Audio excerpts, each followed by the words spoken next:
선한 전지를 태운다는 요라. Supreme commander से green signal मिला, button दबा, आग लगी, धुआं उठा, पलक झपकते ही आसमान जलने लगा, गगन भेदी शोर गूंज उठा। आग और धुएं को चीरकर तूफानी रफ्तार से मिसाइल चल पड़ी।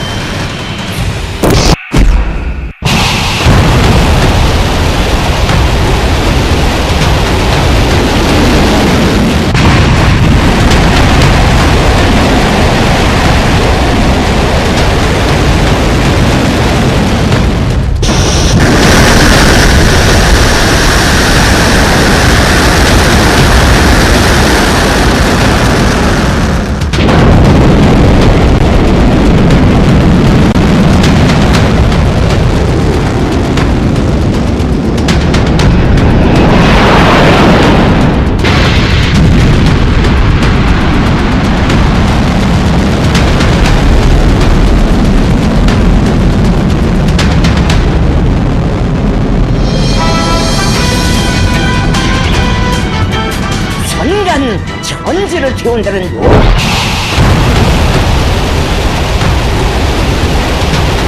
इस मिसाइल के शोर ने सुपर पावर अमेरिका तक को टेंशन मिला दिया। पेंटागन से फौरन हॉट लाइन पर ऑर्डर आया। यूएस एयरबेस पर सनसनी मच गई। ऑर्डर के मुताबिक अमेरिका के जवान बिना देर किए अंडरग्राउंड हो गए। यूक्रेन युद्ध के दौरान आखिर किसने अमेरिका को ऐसे डराने की कोशिश की है?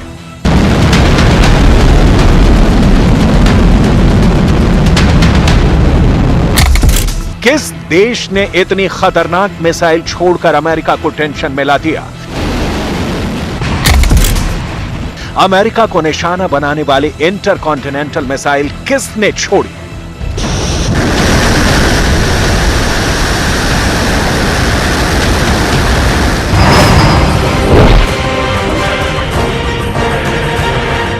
जवाब है उत्तर कोरिया का सुप्रीम कमांडर किम जोंग उन।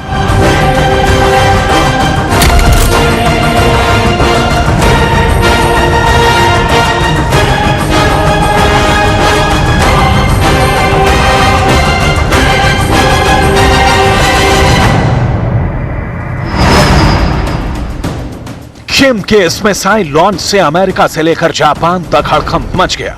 जापान के मुताबिक यह ऐसी मिसाइल थी जिसकी जद में अमेरिका भी आ सकता था, यानी किम की यह मिसाइल अमेरिका तक पहुंच सकती है। दावा किया गया कि इस मिसाइल को उत्तर कोरिया की राजधानी प्योंगयांग के करीब से फायर किया गया। जापान का दावा है कि यह मिसाइल होक्काइडो के उत्तरी इलाके से दूर जापान के विशेष आर्थिक क्षेत्र के अंदर समंदर में गिरी। दावा है कि यह मिसाइल जापान के मेसावा एयरबेस से करीब 200 किलोमीटर दूर गिरी। उत्तरी जापान के मेसावा एयरबेस पर यूएस एयरफोर्स की कमांड तैनात है। यही वजह है कि अमेरिका ने अपने सभी सैनिकों को तत्काल उत्तरी जापान में एयरबेस में शरण लेने के लिए कहा। ऑर्डर तो यहां तक था कि अगले आदेश तक अमेरिका के सभी सैनिकों को एयरबेस के अंदर रहने की हिदायत थी। उत्तर कोरिया ने पिछले 2 महीने में करीब 50 से ज्यादा मिसाइल दागी हैं। इनमें से ज्यादातर कम दूरी की हैं, लेकिन यह मिसाइल बहुत ही खतरनाक थी। ऐसा इसलिए क्योंकि अभी तक जो मिसाइल लॉन्च हो रहे थे वो सिर्फ जापान और दक्षिण कोरिया को निशाना बना सकते थे, लेकिन इंटरकॉन्टिनेंटल बैलिस्टिक मिसाइल का लॉन्च अमेरिका को एक सीधी चेतावनी की तरह थी, क्योंकि यह मिसाइल परमाणु हथियार के साथ अमेरिका तक पहुंच सकती है। जापान के रक्षा मंत्री यासुकाजु हमादा ने दावा किया है कि उत्तर कोरिया ने जिस मिसाइल को दागा है वो एक अंतर महाद्वीपीय बैलिस्टिक मिसाइल है। इस मिसाइल ने करीब 1000 किलोमीटर की दूरी तय की, अधिकतम 6100 किलोमीटर की ऊंचाई तक पहुंचते हुए करीब 27,000 किलोमीटर प्रति घंटे की रफ्तार से उड़ी। उत्तर कोरिया के इस मिसाइल लॉन्च के बाद अमेरिका और उसके बीच तनाव बढ़ गया है। दरअसल किम के लगातार मिसाइल लॉन्च को लेकर अमेरिका, दक्षिण कोरिया और जापान ने शिखर सम्मेलन किया था और तीनों देशों ने साझा बयान जारी कर उत्तर कोरिया को मिलिट्री एक्शन तक की धमकी दी। किम के इस मिसाइल लॉन्च को अमेरिका को जवाब के तौर पर देखा जा रहा है, क्योंकि इस बार किम ने ऐसी मिसाइल दागी है जो न सिर्फ अमेरिका तक जा सकती है, बल्कि इस मिसाइल से परमाणु बम भी दागा जा सकता है। जापान का दावा है कि उत्तर कोरिया ने अपने इंटरकॉन्टिनेंटल बैलिस्टिक मिसाइल होसोंग 17 को दागकर अमेरिका को सीधी चुनौती दी है। इंटरकॉन्टिनेंटल बैलिस्टिक मिसाइल होसोंग 17 के बारे में उत्तर कोरिया दावा कर रहा है कि इस मिसाइल की मारक क्षमता 13,000 किलोमीटर है, जबकि उत्तर कोरिया की राजधानी प्योंगयांग से वॉशिंगटन की दूरी 11,000 किलोमीटर है, तो न्यूयॉर्क की दूरी भी लगभग इतनी ही है। शिकागो की दूरी 10,400 किलोमीटर है, सिएटल 8300 किलोमीटर है, लॉस एंजलिस की दूरी 9600 किलोमीटर है। यानी होसोंग 17 की जद में अमेरिका के लगभग सभी बड़े शहर हैं। दावा किया जाता है कि किम अपने सभी हथियारों को अमेरिका को नजर में रखकर ही बनाता है। इंटरकॉन्टिनेंटल यानी एक महाद्वीप से दूसरे महाद्वीप पर हमला करने की क्षमता तानाशाह को अपनी मिसाइलों से बेहद लगाव है। वो वक्त बेवक्त मिसाइल टेस्ट करता रहता है। किम की यही सनक कई मुल्कों के लिए श्राप बन चुकी है, क्योंकि जब भी नॉर्थ कोरिया का ये कमांडर बटन दबाता है, हर कोई खौफजदा हो जाता है। वहीं उत्तर कोरिया का ये सुप्रीम मार्शल ठहाके लगाता है। आपको बता दें कि तानाशाह के बारूदी जखीरे में ऐसी ऐसी बैलिस्टिक मिसाइलें हैं जो कहीं भी कयामत ला सकती हैं। मसलन होसोंग 7 रेंज 1500 किलोमीटर तक है। होसोंग 10 जो 3500 किलोमीटर तक तबाही ला सकती है। होसोंग 8 जो हाइपरसोनिक गाइडेंस में 6000 किलोमीटर की दूरी तक निशाना साध सकती है। होसोंग 14 बैलिस्टिक मिसाइल की रेंज 10,000 किलोमीटर तक है। वहीं होसोंग 15 मिसाइल 13,000 किलोमीटर की दूरी तक बारूद बरसा सकती है। वहीं हाल ही में टेस्ट किए गई मिसाइल होसोंग 17 के बारे में उत्तर कोरिया का दावा है कि इस मिसाइल की मारक क्षमता 13,000 किलोमीटर है। उत्तर कोरिया के तानाशाह किम जोंग उन ने उत्तर कोरिया को मिसाइल की मंडी बना दिया है, जहां बाजार में आम जनता के खाने की चीजें तो महंगी हैं, मिसाइलों में भरा जाने वाला बारूद बेहद सस्ता है।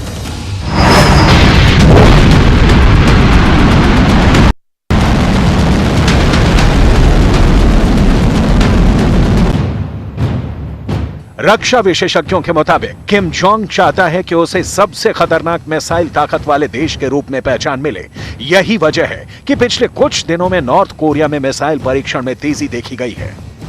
पिछले साल ही नॉर्थ कोरिया ने ट्रेन से बैलिस्टिक मिसाइल दागने का टेस्ट किया था। ट्रेन से मिसाइल परीक्षण की तकनीक तैयार करने से उत्तर कोरिया अब देश के किसी भी कोने से मिसाइल दाग सकता है।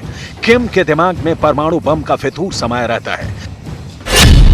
फेडरेशन ऑफ अमेरिकन साइंटिस्ट के मुताबिक उत्तर कोरिया के पास 20 परमाणु बम है। वैसे तो उत्तर कोरिया के परमाणु हथियार किसी हमले के खिलाफ डेटरेंस टूल की तरह है, यानी युद्ध से बचाने वाला हथियार, लेकिन दावा है कि किम उसे और साधनों के तौर पर भी इस्तेमाल कर सकता है। उत्तर कोरिया समेत दुनिया के तमाम देश में किम के पिछले बयानों की गूंज है कि अगर उत्तर कोरिया पर हमला हुआ तो वो अपने परमाणु हथियारों से जवाब देगा। यही वजह है कि बाइडेन प्रशासन रोज परमाणु खतरे पर चर्चा करता है। ऐसा एक भी दिन नहीं है जब अमेरिका के व्हाइट हाउस में न्यूक्लियर बम पर सीक्रेट मीटिंग नहीं होती। एक भी दिन ऐसा नहीं गुजरता जब बाइडेन प्रशासन अपने एटम बम वाले दुश्मनों पर मंथन नहीं करता। बाइडेन के ऑफिस में रूस के राष्ट्रपति पुतिन की रणनीति पर चर्चा तो होती है। शी जिनपिंग के न्यूक्लियर पावर पर भी प्रेजेंटेशन दिया जाता है। व्हाइट हाउस की उस मीटिंग में उत्तर कोरिया के सुप्रीम कमांडर किम जोंग उन को भला कैसे नजरअंदाज किया जा सकता है, क्योंकि अमेरिका भी मानता है कि अगर न्यूक्लियर वॉर का नंबर आ गया तो दुनिया की तस्वीर पूरी तरह से बदल जाएगी। परमाणु बम दुनिया के जिस हिस्से पर गिरेगा वो वीरान हो जाएगा, वहां की धरती बंजर हो जाएगी। उस परमाणु युद्ध के आगे यूक्रेन युद्ध के ये धमाके भी बहुत छोटे साबित होंगे।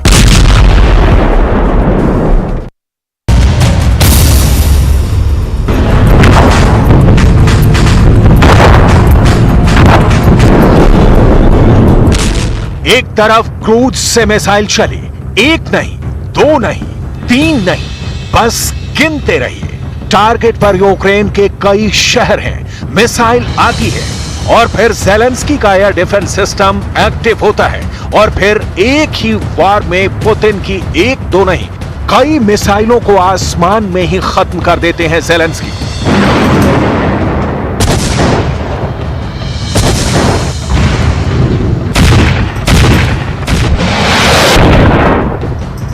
लेकिन दुनिया की सबसे मजबूत मिलिट्री भी जानती है कि जब टारगेट ज्यादा होते हैं तो एयर डिफेंस भी फुल प्रूफ नहीं रहती और ये क्रूज मिसाइल और ड्रोन अपने टारगेट से जा टकराते हैं। ऐसे हमलों ने ज़ेलेंस्की को क्यों आतंक में डाल दिया है? ऐसे हमलों ने कैसे यूक्रेन को अंधेरे में झोंक दिया है?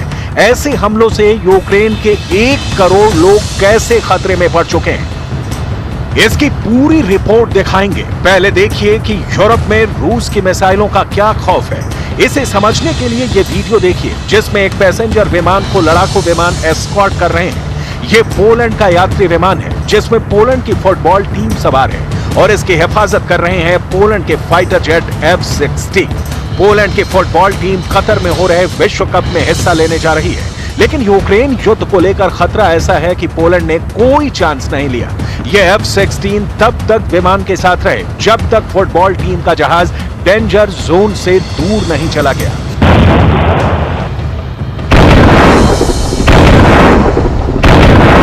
ऐसे विमानों को खतरा क्रूज मिसाइल से नहीं बल्कि एयर डिफेंस मिसाइल से होता है और पोलैंड पर जब से यूक्रेन की एयर डिफेंस मिसाइल गिरी है तब से पोलैंड भी बहुत ज्यादा दहशत में है। ये कीव में माइकल्स गोल्डन डूम्ड मोनेस्ट्री है और यहाँ करीब में खड़े ज़ेलेंस्की के टैंक देखिए, ज़ेलेंस्की की बख्तरबंद गाड़ियां देखिए, हर हथियार पर बर्फ जम चुकी है। ऐसे में अगर पुतिन ने ज़ेलेंस्की के बिजली घरों को तबाह किया तो ज़ेलेंस्की के साथ उनकी जनता के लिए जीना मुश्किल हो जाएगा। यूक्रेन में रूस की क्रूज मिसाइल और ईरान के ड्रोन ने ऐसा कहर मचाया है कि ज़ेलेंस्की के सिस्टम का पुर्जा हिल गया है। कीव और खार्किव जैसे शहरों में यूक्रेन ने ऐसे हमले नहीं देखे थे और फिर हर तरफ ब्लैकआउट हो गया क्योंकि पुतिन ने ज़ेलेंस्की की पावर ग्रिड को टारगेट करना शुरू कर दिया है। खेरसॉन हारने के बाद से ही पुतिन की मिसाइलों और ड्रोन ने जो तबाही मचाई है उसके आगे ज़ेलेंस्की बेबस हो गए। यूक्रेन के 50% पावर स्टेशन पूरी तरह खत्म हो चुके हैं और 1 करोड़ से ज्यादा लोग बिना बिजली के जीने को मजबूर हैं। मिसाइल और ड्रोन अटैक ने यूक्रेन के शहरों को इतना नुकसान पहुंचाया जिसकी भरपाई करना मुश्किल हो रहा है क्योंकि इस बार यूक्रेन पर रूस का हमला गुस्से में नहीं बल्कि पूरी प्लानिंग के साथ किया गया हमला था और रूस की मिसाइलों ने उन्हीं जगहों पर तबाही मचाई जहां से यूक्रेन के लोगों को बिजली की सप्लाई होती है। या यूं कहें कि रूस ने जितनी भी मिसाइलें दागी उनके निशाने पर यूक्रेन के पावर प्लांट थे। यूक्रेन ने आरोप लगाया कि रूस के मिसाइल अटैक में उसके 15 पावर प्लांट को निशाना बनाया गया जिसकी वजह से अलग अलग शहरों में 70 लाख से ज्यादा घरों में बिजली गुल हो गई। जैसे जैसे मिसाइलों के धमाकों से यूक्रेन के पावर प्लांट तबाह होते गए वहां के शहर अंधेरे में डूबते गए। खेरसॉन में बाजी पलटने से बौखलाए पुतिन लगातार हमले कर रहे हैं। यूक्रेन को बार बार अपने शहरों में अलर्ट जारी करना पड़ रहा है। पुतिन की मिसाइलों और ड्रोन ने जिन इलाकों में तबाही मचाई है वहां जैसे लाइफलाइन ही काट दी गई है। नतीजा ये हुआ कि Kyiv, Zhytomyr, Chernobyl, Lviv, Odesa, Kharkiv, Zaporizhzhia और नीप्रोपेट्रोव्स्क जैसे इलाके अंधेरे में डूब गए हैं। ये वो शहर हैं जो यूक्रेन को चलाने के लिए वहां की धड़कन माने जाते हैं। पुतिन ने यहां ऐसा पावर कट लगाया है कि ज़ेलेंस्की कुछ नहीं कर पाए। हालांकि यूक्रेन ने दावा किया है कि उसने पश्चिमी देशों से मिले एयर डिफेंस सिस्टम को बड़ी संख्या में तैनात कर दिया है। यह भी बताया गया कि अगर रूस ने फिर मिसाइलों से हमला किया तो उसे करारा जवाब मिलेगा क्योंकि एयर डिफेंस सिस्टम उन्हें आसमान में ही मार गिराएंगे। यूक्रेन ने कीव, चेर्निहिव, पोलतावा और चरकासी समेत कई शहरों में घातक एयर डिफेंस सिस्टम को एक्टिव करने का दावा किया। ये शहर उन 7 शहरों में शामिल हैं जिन पर एक रोज पहले ही रूस के खतरनाक हमले होने का आशंका जता दिया गया था और उसके कुछ घंटे बाद ही उसने भीषण हमला बोल भी दिया था। यूक्रेन की 50% बिजली पावर सप्लाई वाला सिस्टम पूरी तरह तबाह हो चुका है और इसे लेकर ज़ेलेंस्की ने पूरी दुनिया से जो शिकायत की है उसके एक एक शब्द पर गौर करने की जरूरत है।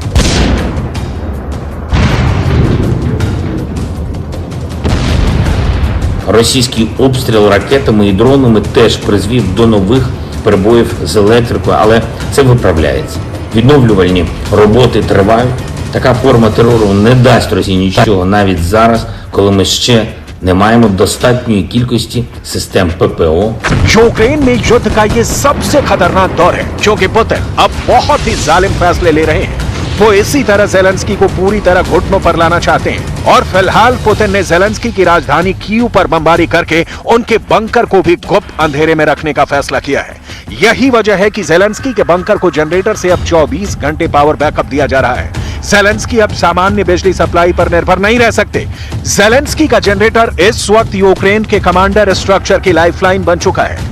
ऐसा नहीं कि ईरानी ड्रोन से रूस के हमले और उनकी वजह से ज़ेलेंस्की के इलेक्ट्रिक इमरजेंसी के बारे में बाइडेन नहीं जानते। बाइडेन की सेना की नजर पुतिन के हर ड्रोन पर है और उसके हर हमले पर है। बाइडेन ये भी जानते हैं कि इस वक्त ज़ेलेंस्की का बंकर वाला दफ्तर जनरेटर वाले पावर बैकअप पर चल रहा है। It's no surprise that after the Ukrainian liberation of Kherson, that Russia has gone down the path of attempting yet again to plunge Ukrainian civilians into darkness. But what the United States is going to do is going to continue to stand by the government and the people of Ukraine, and our commitment to our Ukrainian partners is unwavering. Putin का जो गुस्सा Zelensky पर फूट रहा है, उसमें दो बड़े हथियारों की भूमिका है। इनसे ज़ेलेंस्की भी बहुत घबराते हैं। पुतिन के दो सबसे खतरनाक हिटमैन देखिए, पहली है कलिब्र मिसाइल और दूसरा है शाहिद 136 आत्मघाती ड्रोन। इन दोनों ने ज़ेलेंस्की की बिजली काट दी है।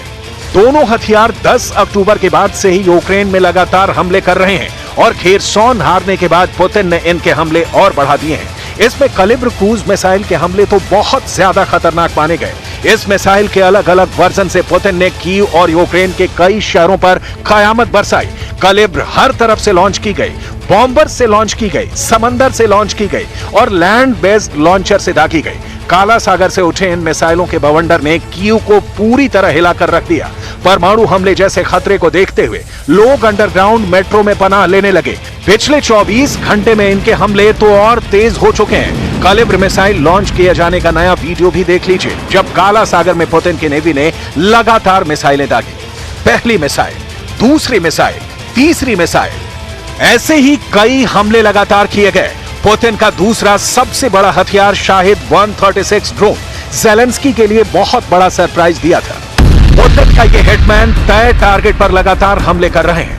ये ऐसे सटीक और जबरदस्त हमले कर रहे हैं कि ज़ेलेंस्की का कॉन्फिडेंस भी हिल चुका है। हालांकि ज़ेलेंस्की अब तक इस बात को समझ नहीं पाए हैं कि पुतिन ने अभी तक अपनी पूरी पावर नहीं दिखाई है।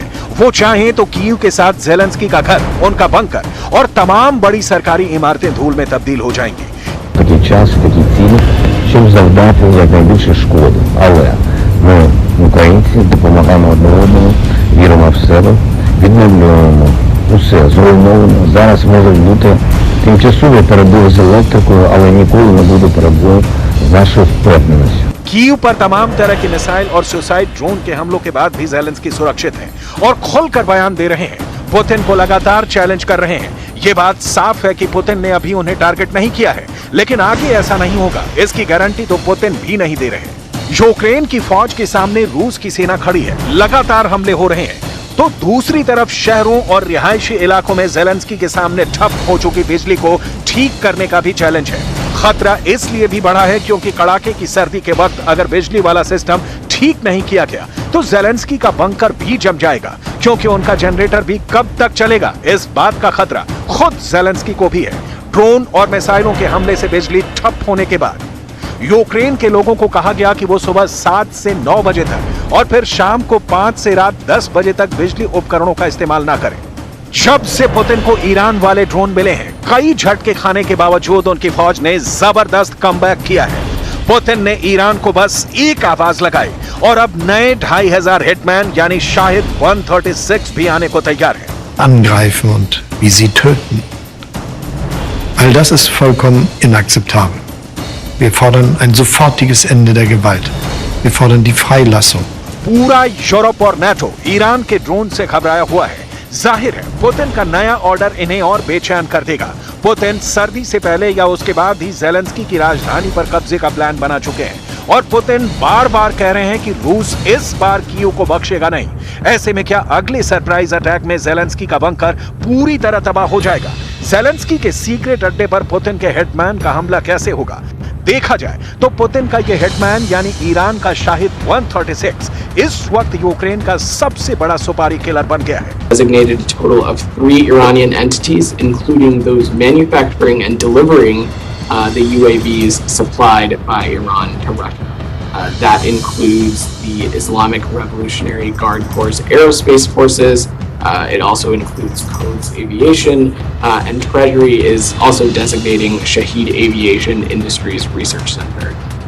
We are designating these actions include third-party designations involved in the transfer of Iranian UAVs to Russia. Kherson हारने के बाद पुतिन ने गियर चेंज कर लिया है। पुतिन इस बार ज़ेलेंस्की को माफ नहीं करेंगे, ये सब जानते हैं। बस मौके का इंतजार है और वक्त तय होना है, क्योंकि पुतिन ने ईरान से 2400 नए ड्रोन लेने का ऑर्डर जारी कर दिया है। शाहिद 136 ड्रोन को लेकर ज़ेलेंस्की ने क्या कहा है, बहुत गौर से देखिएगा, क्योंकि उनकी बातों ने साबित कर दिया है कि ईरान के ड्रोन इस वक्त यूक्रेन को बहुत बड़ी चोट पहुंचा रहे हैं। इस बहुत बड़ी मुसीबत